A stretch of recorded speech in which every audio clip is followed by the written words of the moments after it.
Bismillahirrahmanirrahim. Alhamdulillahi Rabbil alamin. Wal aqibatu lil muttaqin. Wassalatu wassalamu ala rasulihi Muhammad wa ala alihi wa ashabihi ajma'in. Amma ba'd. Assalomu alaykum aziz dindoshlar, yurtdoshlar. Ezgulik Hidoyat kanalimizni muxlis obunachilari. Alloh taologa hamd va sanolarimiz, payg'ambar alayhissalomga durud va tahiyotlarimizni aytib, suhbatlarimizni boshlar ekanmiz. Alloh suhbatlarimizni manfaatli qilsin. Qalblarimizni Alloh taolo iymon nuri bilan munavvar aylasin.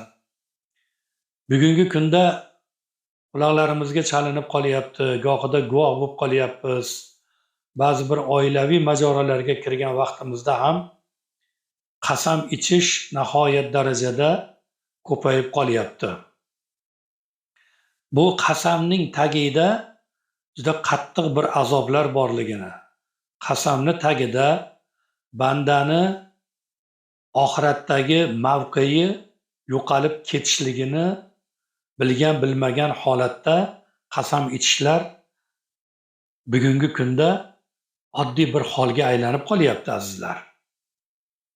Bu borada Abdullah ibn Mas'ud radhiyallohu anhudan rivoyat qilinadi. Rasululloh sallallohu alayhi vasallam aytdilar: kim musulmon kishini moli ziyoniga nohaq qasam ichsa, Alloh taologa uning g'azabiga duchor bo'lgan holatda yo'liqadi. Bir odamni molini o'zlashtirib olishlik uchun, bir foydani qo'lga kiritishlik uchun, bir mahsulotni yolg'ondan bir odamga o'tkazishlik uchun qasam ichib yorib, men kafilman, javob beraman, hech qanaqangi yomonligi yo'q buni ichida deganga o'xshagan gaplar bilan qasam ichib yorsa, albatta bu bandani ahvoli og'irlashib qoladi.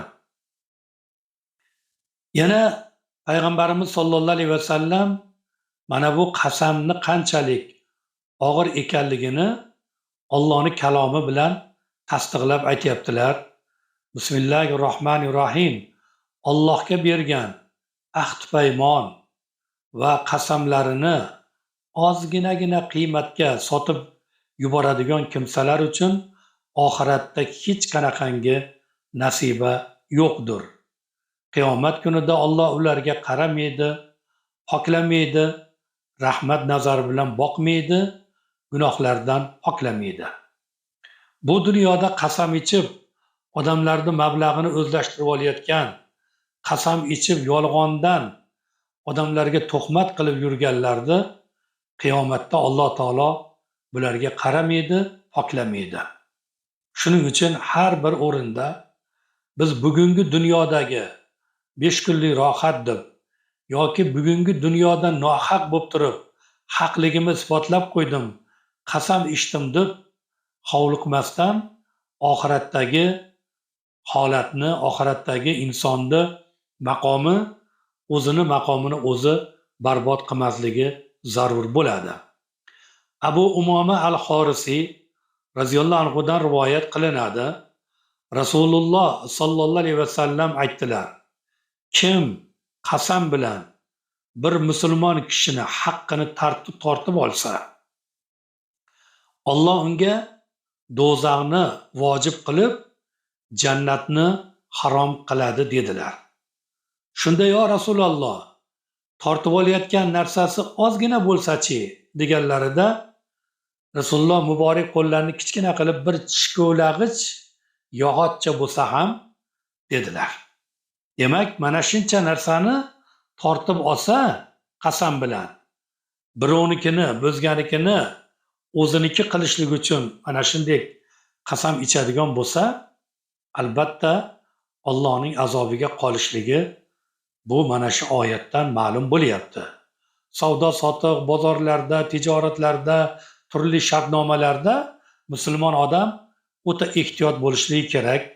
Birovga ziyon zarar yetkazmaslik kerak va shu bilan birgalikda ham jamiyatini, ham xalqini, ham aytaylik o'sha shartnoma tuzgan tomonni aldamasligi kerak. Abdulloh ibn Amr roziyallohu anhudan rivoyat qilinadi. Rasululloh sollallohu alayhi vasallam gunohi kabiralar, Allohga shirk keltirish, ota-onaga oq bo'lish, odam o'ldirish va yolg'on qasam ichish dedilar.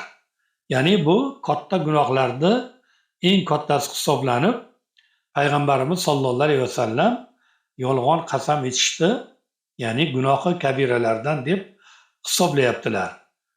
Va shu bilan birgalikda yana Abdulloh ibn Amr roziyallohu anhudan rivoyat qilinadi. Bir arobiy payg'ambar alayhissalomning huzurlariga kelib, "Ya Rasululloh, gunohi kabiralar, katta gunohlar nimalardan iborat?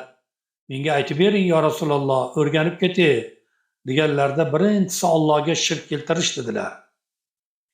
Ya'ni ibodat qilishlikda boshqa narsani Allohga shirk qilish dedilar. Keyinchi ya Rasululloh, ota-onaga oq bo'lish dedilar. Keyinchi ya Rasululloh dedilar. Arobiyga qarab Rasululloh aytdilarki, yolg'on qasam dedilar. Yolg'on qasam nima dedi Arobiy? Yolg'ondan qasam ichib musulmon kishini molini tortib olish deb payg'ambar alayhissalom marhamat qildilar. Shuning uchun azizlar, ba'zan ko'rib qolamiz, yo'lga jildirib, qozodi jildirib yo'ldan egallab olgan bo'ladi. Keyin odamlar aytadi, shu yo'lga chiqib keting deydigan bo'lsa, Allohga qasam, mana shu yerga qozi qoqib bergan, men qozi qoqib bergan joyda olyapman deydi. Yoki bo'lmasa bir qabristonni yeridan jildirib oladi, qo'shib oladi. Deydi, mana Alloh tepamda turibdi deydi. Men jildirganim yo'q deydi. Har yilgi turgan joyi deydi. Yoki bo'lmasa bir mahsulot sotayotgan vaqtda mana shunga o'xshagan ishlarda musulmon odam qasam ichishlikdan ehtiyot bo'lish kerak. Qasam bilan mol o'tadi-yu, ammo o'sha savdoni barakasi mutlaqo bo'lmaydi azizlar.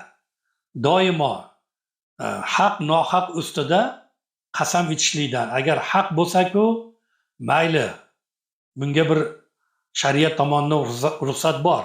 Lekin nohaq bo'lgan holatda qasam ichib, o'zini oqlagan odamni oxirati xarob bo'ladi. Alloh unga qaramaydi.